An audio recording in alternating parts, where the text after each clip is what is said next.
ಎಲ್ಲರಿಗೂ ನಮಸ್ಕಾರ. ಮಂಜುಳಾ ಅಡುಗೆ ಮನೆ ಯೂಟ್ಯೂಬ್ ಚಾನಲ್ಗೆ ಸ್ವಾಗತ.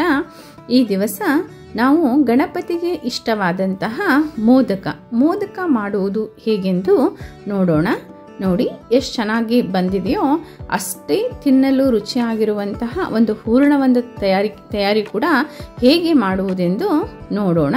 ನಾವಿಲ್ಲಿ ಹಬೆಯಲ್ಲಿ ಬೇಯಿಸಿದಂಥ ಮೋದಕ ಮಾಡ್ತೀವಿ, ಅದೇ ರೀತಿ ಡೀಪ್ ಫ್ರೈ ಮಾಡಿದಂಥ ಮೋದಕ ಮಾಡ್ತೀವಿ.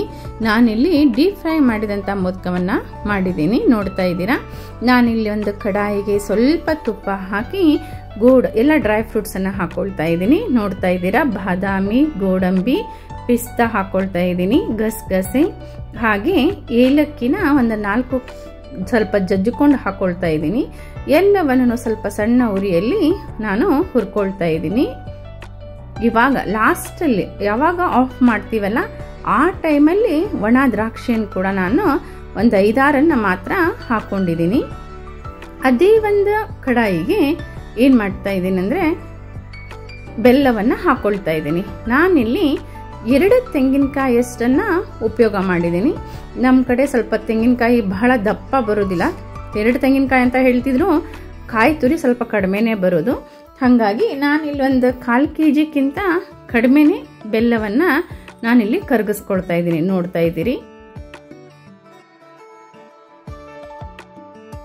ಇವಾಗ ತುರಿದಿಟ್ಕೊಂಡಂತಹ ಕಾಯನ್ನು ಬರೀ ಕರಗಿಸ್ಕೊಂಡ್ರೆ ಸಾಕು, ಯಾವುದೇ ಆಣ ಬರೋದು ಅವಶ್ಯಕತೆ ಇಲ್ಲ. ಇವಾಗ ಕಾಯಿ ತುರಿ ಹಾಕೋದ್ರಿಂದ ಈ ಕಾಯಲ್ಲಿರುವಂಥ ಹಾಲೆ ಏನಾಗ್ಬಿಡುತ್ತೆ, ಬಿಟ್ಕೊಂಡ್ಬಿಡತ್ತೆ. ಬೆಲ್ಲ ಕರಗಿದ್ರೆ ಸಾಕು. ಬೆಲ್ಲ ಮತ್ತು ಕೊಬ್ಬರಿನ ಹಾಗೆ ಕೂಡ ಹಾಕಿ ಮಿಕ್ಸ್ ಮಾಡ್ಕೋಬೋದು. ಸುಮ್ಮನೆ ರಗಳೆ ಅನಿಸುತ್ತೆ. ಈ ಥರ ಕರಗಿದ ಮೇಲೆ ಹಾಕಿಬಿಟ್ರೆ ಈಸಿಯಾಗಿ ಎಲ್ಲನೂ ಹೊಂದ್ಕೊಳ್ಳುತ್ತೆ, ನೋಡ್ತಾ ಇದ್ದೀರಾಗ. ಎಲ್ಲವನ್ನ ಮಿಕ್ಸ್ ಮಾಡಿಕೊಂಡು ಕಲಿಸ್ಕೊಂಡು ಇದಕ್ಕೆ ಕರೆದಿಟ್ಕೊಂಡಂತಹ ಡ್ರೈ ಫ್ರೂಟ್ಸನ್ನು ಕೂಡ ನಾವೇನು ಮಾಡಬೇಕಾಗತ್ತೆ, ಮಿಕ್ಸ್ ಮಾಡ್ಕೋಬೇಕು. ನೋಡಿರಿ, ನಾನು ನೀರು ಬಿಟ್ಕೊಳ್ಳುತ್ತೆ ಅಂತ ಹೇಳಿದ್ನಲ್ಲ, ಕಾಯಿ ಒಳಗಿರುವಂತಹ ಎಲ್ಲ ನೀರು ಕೂಡ ಏನಾಗುತ್ತೆ ಬಿಟ್ಕೊಳ್ತಾ ಇದೆ. ಇದೇ ರೀತಿ ಇನ್ನೊಂದು ಸ್ವಲ್ಪ ಹೊತ್ತು ಬಾಡಿಸ್ಕೊಂಡ್ರೆ ಅದರೊಳಗಿರುವಂಥ ನೀರಿನ ಅಂಶ ಎಲ್ಲ ಏನಾಗುತ್ತೆ ಹೋಗುತ್ತೆ. ಹೋದ್ಮೇಲೆ ಗ್ಯಾಸನ್ನು ಆಫ್ ಮಾಡಿಕೊಂಡು ಸೈಡಲ್ಲಿ ಎತ್ತಿಟ್ಕೊಂಡ್ರೆ ಆರಿದ ಮೇಲೆ ಬೇಗ ನಾವೇನು ಮಾಡ್ಬೋದು, ತುಂಬಿಕೊಂಡು ಮೋದಕವನ್ನು ಮಾಡ್ಕೋಬೋದು. ನೋಡಿ, ನಾನು ಸ್ವಲ್ಪ ಇಲ್ಲಿ ಎಳ್ಳನ್ನು ಆಗಲೇ ಹಾಕೋದು ಮರ್ತು ಬಿಟ್ಟಿದ್ದೆ. ಹಾಗಾಗಿ ಎಳ್ಳನ್ನು ಕೂಡ ನಾನೇನು ಮಾಡಿದೆ, ಹುರಿದು ಹಾಕ್ಕೊಳ್ತಾ ಇದ್ದೀನಿ. ಸ್ವಲ್ಪ 5 ಥರದ ತಿನಿಸುಗಳನ್ನು ಹಾಕಿ ಮಾಡಿದಾಗ ಅದು ನೈವೇದ್ಯಕ್ಕೆ ಶ್ರೇಷ್ಠ ಅನಿಸ್ಕೊಳ್ಳುತ್ತೆ, ನೋಡ್ತಾ ಇದ್ದೀರಾ. ನಮ್ಮ ಕಡೆ ಯಾವ ಡ್ರೈ ಫ್ರೂಟ್ಸ್ ಇದೆಯೋ ಅದನ್ನು ಹಾಕೋಬೋದು, ಖರ್ಜೂರ ಕೂಡ ಹಾಕೋಬೋದು ಸಣ್ಣದಾಗಿ ಪೀಸ್ ಮಾಡಿಕೊಂಡು. ಇವಾಗ ಅದು ರೆಡಿ ಆಗಿದೆ, ನಾನು ಎತ್ತಿಟ್ಕೊಂಡಿದ್ದೀನಿ. ಇಲ್ಲೊಂದು 1/4 kg ಅಷ್ಟು ಮೈದಾ ಹಿಟ್ಟನ್ನು ತೆಗೆದುಕೊಂಡು ಸ್ವಲ್ಪ ಸಾಲ್ಟನ್ನು ಹಾಕಿ ಕಾಸಿದ ಎಣ್ಣೆ ಹಾಕೋದ್ರಿಂದ ಮೋದಕ ಗರಿಯಾಗಿ ಬರುತ್ತೆ.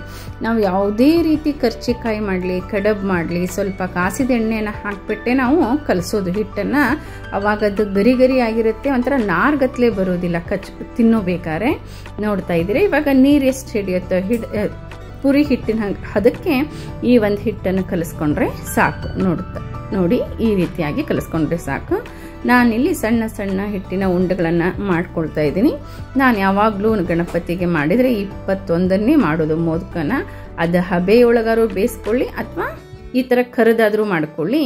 21 ಮಾತ್ರ ಅವನಿಗೆ ಶ್ರೇಷ್ಠ ಅಂತ ಹೇಳ್ತೀವಲ್ಲ, ಹಾಗಾಗಿ 21 ಮೋದಕವನ್ನು ನಾನು ಮಾಡ್ಕೊಂಡಿದ್ದೀನಿ, ನೋಡ್ತಾ ಇದ್ದೀರಾ. ಈ ರೀತಿಯಾಗಿ ರೌಂಡ್ ಆಗಿ ಲಟ್ಟಿಸ್ಕೊಂಡು ಮಾಡಿಟ್ಟಂತಹ ಹೂರಣವನ್ನು ಇದರೊಳಗೆ ಹಾಕಿ ತುಂಬಿಕೊಂಡ್ರೆ ರೆಡಿ ಆಗುತ್ತೆ. ನೋಡಿ, ನಾನಿಲ್ಲಿ ಒಂದು ಮಣೆ ಮೇಲೆ ಈ ರೀತಿಯಾಗಿ ಇಟ್ಕೊಂಡು ಒಂದು ಮೆಜರ್ಮೆಂಟ್ ಒಳಗೆ ಕರೆಕ್ಟಾಗಿ ತುಂಬಕ್ಕೆ ಬರುವ ಒಂದು ರೀತಿ ಒಳಗಿನ ಹೂರಣವನ್ನು ನಾವು ಇದರೊಳಗೆ ಎಲೆ ಒಳಗೆ ಇಟ್ಕೋಬೇಕಾಗತ್ತೆ. ನೋಡಿ, ಎಲ್ಲವನ್ನು ಇಟ್ಕೊಂಡಾಗ ಯಾಕಂದರೆ ಬೆಲ್ಲ ಅದು ಕೈಗೆ ಅಂಟ್ಕೊಳ್ಳುತ್ತೆ. ಒಂದು ಸರ್ತಿ ಈ ರೀತಿ ಎಲ್ಲ ಕಡೆನೂ ಇದನ್ನು ಇಟ್ಕೊಂಡು ಒಂದೇ ಸರ್ತಿ ಮೋದಕ ಮಾಡ್ತಾ ಹೋದರೆ ಬೇಗನೂ ಆಗುತ್ತೆ.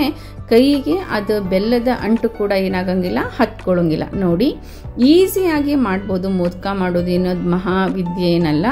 ಬೇಗ ನಿಮ್ಗೆ ಯಾವ ಥರ ಬರುತ್ತೋ ಭಕ್ತಿಲಿಂತ್ರ ದೇವರಿಗೆ ನಾವು ಏನೇ ಒಂದು ಕೊಟ್ಟಾಗೂ ಅದನ್ನು ಅವನು ಸ್ವೀಕಾರ ಮಾಡ್ತಾನೆ. ನೋಡಿ, ನಮ್ಗೆ ಹೇಗೆ ಬರುತ್ತೋ ಹಾಗೆ ಮಾಡ್ಕೋಬೋದು, ಹೀಗೆ ಮಾಡಬೇಕಂತ ಏನೂ ಇಲ್ಲ, ನೋಡ್ತಾ ಇದ್ದೀರಾ. ಆದರೂ ಮೋದಕದ ಶೇಪೇನೇ ಬರಬೇಕು ಅನ್ನೋ ಹಾಗಿದ್ರೆ ಸ್ವಲ್ಪ ಈ ರೀತಿಯಾಗಿ ಮಾಡಿಕೊಂಡು ಉದ್ದಕ್ಕೆ ಬರೋ ಥರ ಮಾಡ್ಕೋಬೇಕು. ಮೇಲ್ಗಡೆದು ಸ್ವಲ್ಪ ಏನು ಮಾಡ್ಕೋಬೇಕು, ತಿರುಗಿಸ್ಕೋಬೇಕು ಈ ರೀತಿಯಾಗಿ.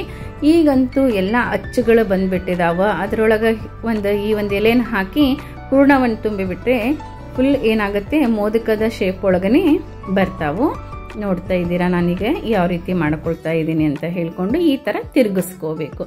ಈ ರೀತಿಯಾಗಿ ಎಲ್ಲ ಒಂದು ಮೋದಕದ ಹಾಳೆಗಳನ್ನು ಹಾಕೊಂಡಿದ್ನೆಲ್ಲ ಈ ರೀತಿಯಾಗಿ ರೆಡಿ ಮಾಡಿ ನಾನು ಇಟ್ಕೊಂಡಿದ್ದೀನಿ. ಇವಾಗ ಎಣ್ಣೆ ಕೂಡ ಏನು ಮಾಡ್ತಾ ಇದ್ದೀನಿ, ಕಾಯಲು ಇಟ್ಕೊಳ್ತಾ ಇದ್ದೀನಿ. ನೋಡ್ರಿ, ಇವಾಗ ಒಂದೊಂದಾಗಿ ನಾವು ಆ ಮೋದಕವನ್ನು ಎಣ್ಣೆಯಲ್ಲಿ ಹಾಕ್ಕೊಳ್ತಾ ಇದ್ದೀನಿ. ಸ್ವಲ್ಪ ಗೋಲ್ಡನ್ ಅಥವಾ ಬ್ರೌನ್ ಸ್ವಲ್ಪ ಬರಬೇಕು, ಗೋಲ್ಡನ್ ಕಲರ್ ಬರಬೇಕು, ಬ್ರೌನ್ ಆಗಬಾರ್ದು. ಬ್ರೌನ್ ಆದರೆ ಸರಿ ಆಗೋದಿಲ್ಲ, ಕಪ್ಪಾಗ್ಬಿಡತ್ತೆ, ಟೇಸ್ಟ್ ಅಷ್ಟು ಸರಿ ಅನಿಸೋದಿಲ್ಲ. ಗೋಲ್ಡನ್ ಕಲರ್ ಬಂದರೆ ಸಾಕು. ನೋಡಿ, ಅದಕ್ಕೆ ಜೋರು ಉರಿಯಲ್ಲಿ ಇಟ್ಕೊಬೇಡ್ರಿ, ಮೀಡಿಯಂ ಫ್ಲೇಮ್ ಒಳಗೆ ಇಟ್ಕೊಂಡೇ ಈ ಒಂದು ಮೋದಕವನ್ನು ಏನು ಮಾಡ್ಕೊಳ್ಳಿ, ಕರ್ಕೊಳ್ಳಿ.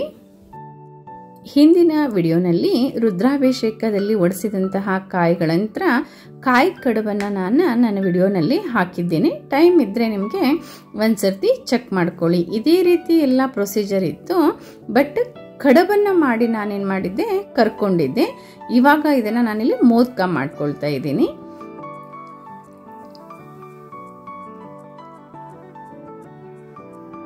ನೋಡಿ, ಈ ರೀತಿ ಕಲರ್ ಬಂದರೆ ಸಾಕು, ಬೆಂದಿದೆ ಅಂತ ಅರ್ಥ. ಒಳಗಡೆದಂತೂ ನಾವು ಆಲ್ರೆಡಿ ಬೇಯಿಸ್ಕೊಂಡ್ಬಿಟ್ಟಿರ್ತೀವಿ. ಮೇಲ್ಗಡೆ ಇರೋ ಕೋಟಿಂಗ್ ಮಾತ್ರ ಈ ಥರ ಗೋಲ್ಡನ್ ಕಲರ್ ಆಗಿ ಬಂದರೆ ಸಾಕು. ನೀಟಾಗಿ ಕೂಡ ನಿಲ್ತಾ ಇದ್ದಾವೆ, ಮೋದಕ ಚೆನ್ನಾಗಿ ಬಂದಿದೆ. ಇದೇ ರೀತಿ ನಾ ಮಾಡಿಟ್ಕೊಂಡಂತಹ ಎಲ್ಲ ಮೋದಕಗಳನ್ನು ಎಣ್ಣೆಯಲ್ಲಿ ಕರಿದು ತೆಗೆದಿಟ್ಕೊಳ್ತಾ ಇದ್ದೀನಿ. ಇವಾಗ ನಾನು ಒಂದು ಪ್ಲೇಟ್ನಲ್ಲಿ, ಸರ್ವಿಂಗ್ ಪ್ಲೇಟ್ನಲ್ಲಿ ಏನು ಮಾಡ್ತಾ ಇದ್ದೀನಿ, ಎಲ್ಲವನ್ನ ಜೋಡಿಸಿ ಇಟ್ಕೊಳ್ತಾ ಇದ್ದೀನಿ. ನೈವೇದ್ಯಕ್ಕೆ ಉಪಯೋಗ ಮಾಡುವಂತಹ ಒಂದು ಪ್ಲೇಟಿನಲ್ಲಿ ಎಲ್ಲ ಕರೆದಂತಹ ಒಂದು ಮೋದಕಗಳನ್ನು ಜೋಡಿಸ್ಕೊಳ್ತಾ ಇದ್ದೀನಿ. ನೋಡಿ, ಈಗ ನೋಡಿ ನೀಟಾಗಿ ಗಣಪತಿಗೆ ನಾನು ಇಲ್ಲಿ ಒಂದು 21 ಮೋದಕಗಳನ್ನು ರೆಡಿ ಮಾಡಿ ಜೋಡಿಸಿದ್ದೇನೆ. ನೀವು ಕೂಡ ನಾಳೆ ಗಣಪತಿ ಹಬ್ಬಕ್ಕೆ ಮಾಡಿ ಒಂದು ನೈವೇದ್ಯವನ್ನು ತೋರಿಸಿ.